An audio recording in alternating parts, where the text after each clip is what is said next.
घर में जाके खड़े रह के कह दिया, अरे हम भी इस देश में रहते हैं। उन्होंने 15 मिनट मांगे थे, मेरे साफ शब्द थे, तुम्हें 15 मिनट लगते होंगे। अरे जिसकी आबादी 140 करोड़ है, हम लोगों को सिर्फ 15 सेकेंड लगेंगे।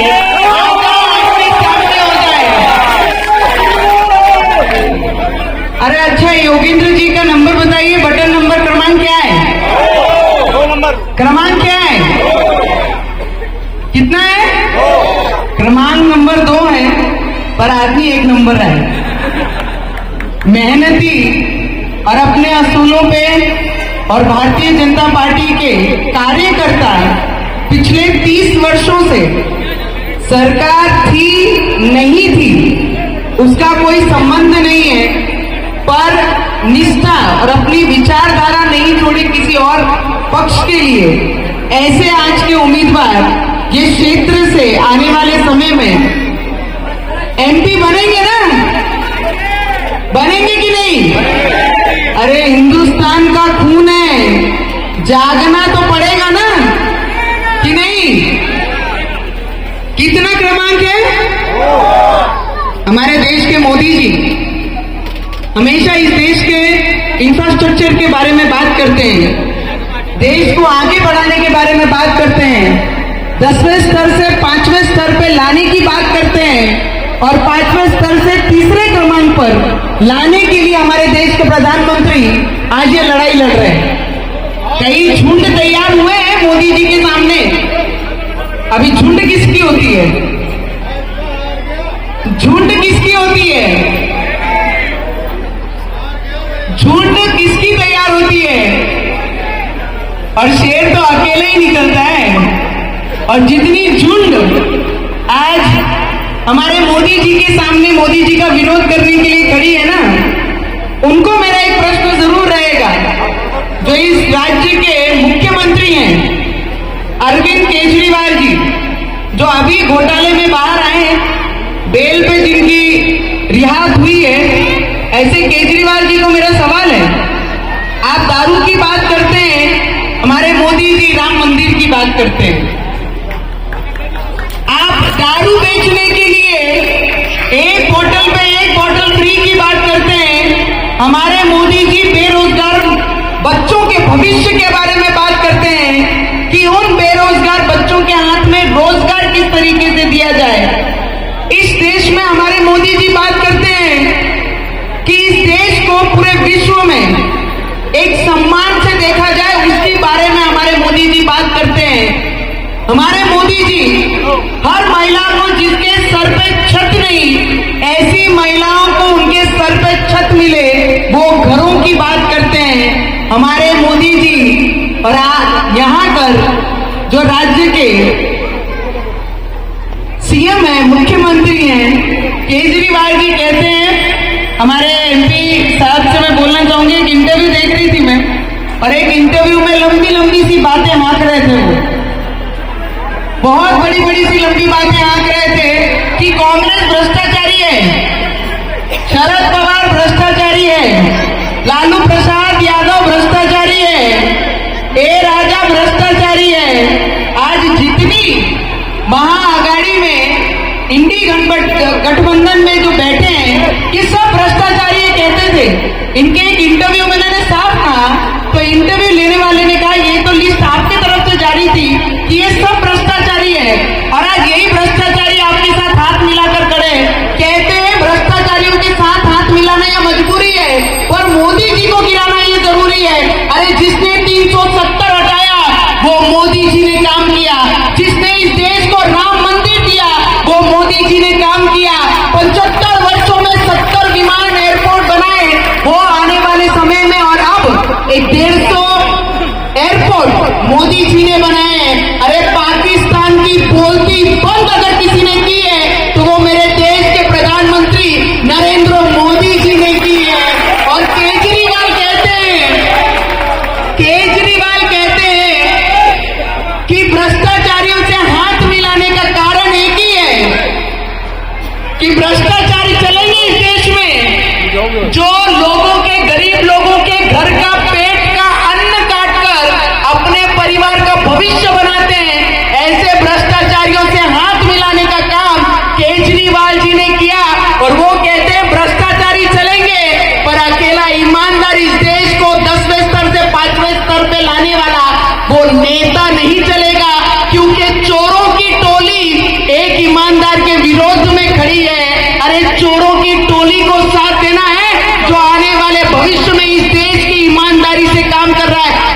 नरेंद्र मोदी जी का साथ देना है, तुम्हें मेरा प्रश्न है।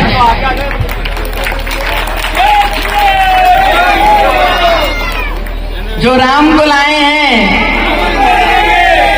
केजरीवाल जी को मेरा कहना है, जिस महाराष्ट्र से मैं आती हूं और जिसके आंदोलन में, अन्ना हजारे जी के आंदोलन में आपने मंच शेयर किया, जिस मंच से आपने अपनी शुरुआत की, हमारे अन्ना हजारे जी ने तो देश के हित में एक आंदोलन किया था और वो आंदोलन लड़ते लड़ते आज वो महाराष्ट्र में है। आप जब जहां से आपकी शुरुआत हुई उनका आपने साथ नहीं दे पाए, तो वो केजरीवाल तुम्हारे और हमारे कहां से होंगे? मुझे बताइए, आप जिस मंच ने उनकी शुरुआत की, वो अपने एक बहुत मशहूर कवि है ना, क्या नाम है? कुमार विश्वास।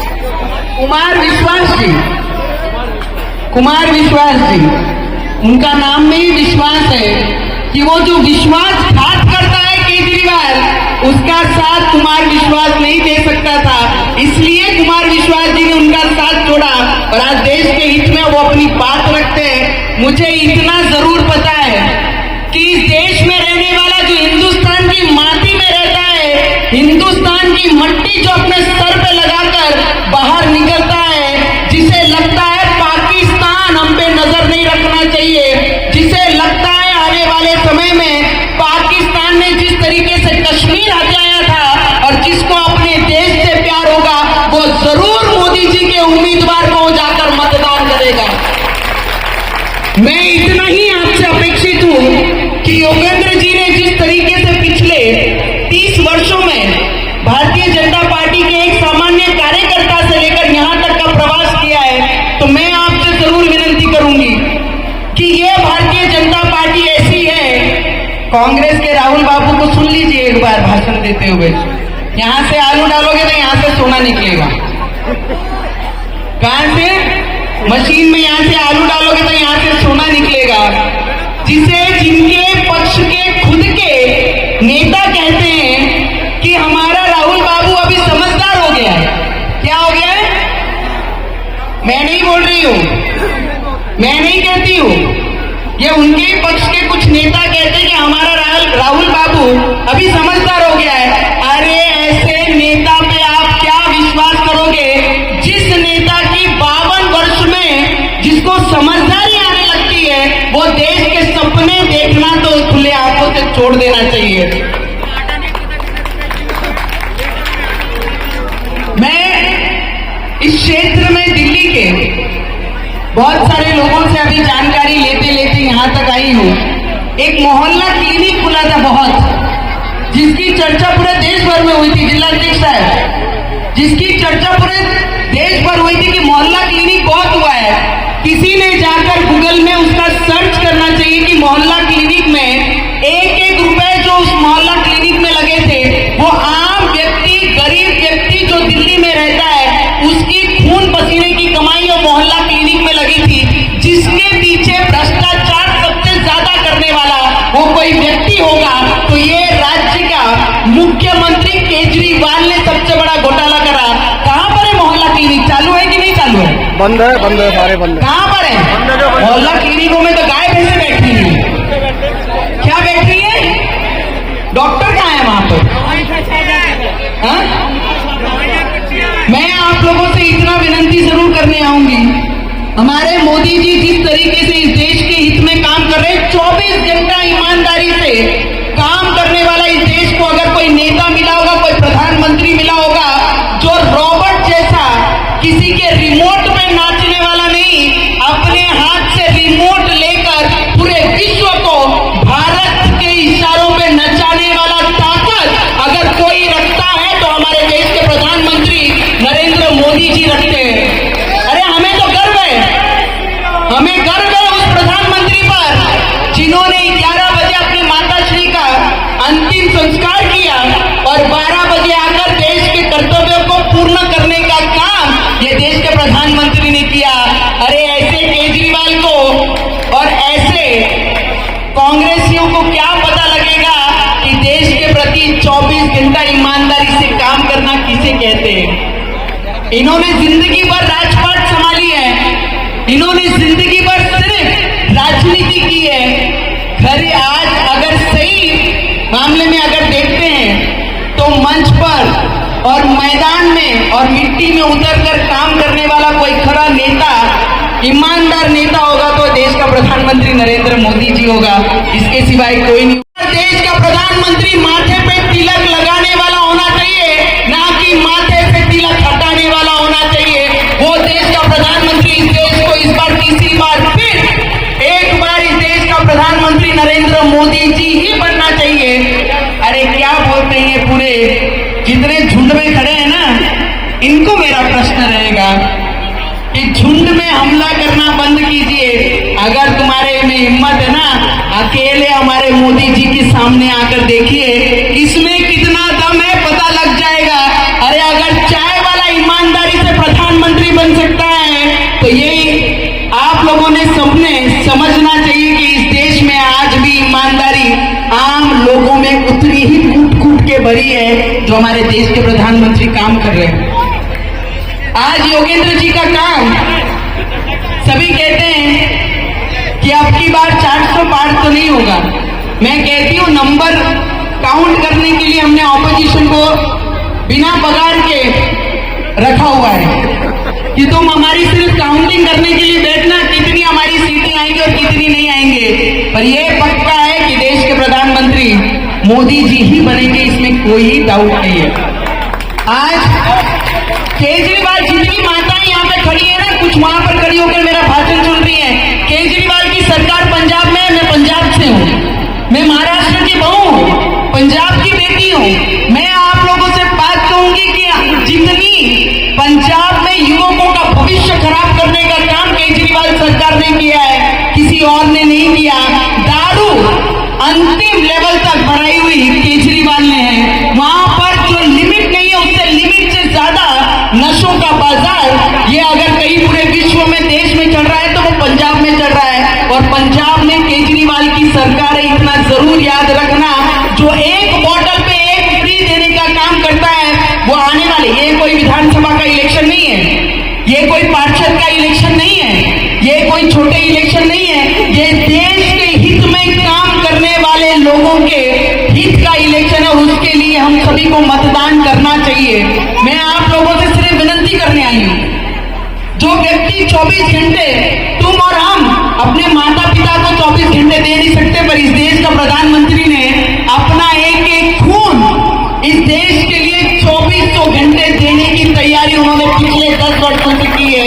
तो मैं आपसे जरूर विनती करूंगी कि उनके परिवार से, अगर उनके भारतीय जनता पार्टी के कमल या सिंबल से कोई भी व्यक्ति अगर खड़ा है तो उसको वोट करके ये ईमानदारी जरूर दिखानी है कि हम पाकिस्तान के विचारों पे चलने वाले नहीं, हम हिंदुस्तान का खून है और हर खून हिंदुस्तान के लिए जो काम करता है हम उसके लिए काम करेंगे। उसके लिए घर में जाके खड़े रह के कह दिया, अरे हम भी इस देश में रहते हैं। उन्होंने 15 मिनट मांगे थे, मेरे साफ शब्द थे, तुम्हें 15 मिनट लगते होंगे, अरे जिसकी आबादी 140 करोड़ है, हम लोगों को सिर्फ 15 सेकेंड लगेंगे।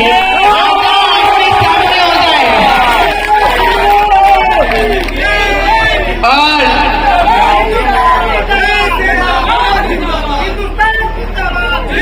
अरे हिंदुस्तान जिंदाबाद था, जिंदाबाद है और जिंदाबाद रहेगा, इसमें कोई भी नहीं, कहीं पर भी कोई डाउट नहीं है। मैं आप लोगों को एक बात बता देना चाहती हूं कि केजरीवाल को मतदान देना मतलब कांग्रेस को मतदान करना है, और कांग्रेस को मतदान जाना मतलब पाकिस्तान को मतदान जाना है।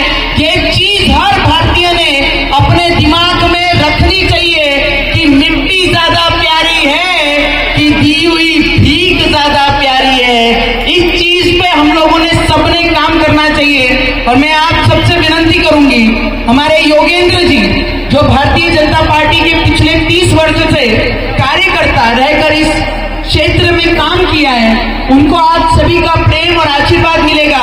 हमारे मतदान की टक्केवारी बढ़ाने की जवाबदारी जो देश से प्यार करता है वो हर एक एरिया से, हर एक घर से अपना मतदान की जिम्मेदारी ये आप लोगों की है। सिर्फ नारे लेने से हिंदुस्तान से प्यार नहीं होगा। हिंदुस्तान को प्यार दिखाना है तो जिस दिन मतदान होगा अपना एक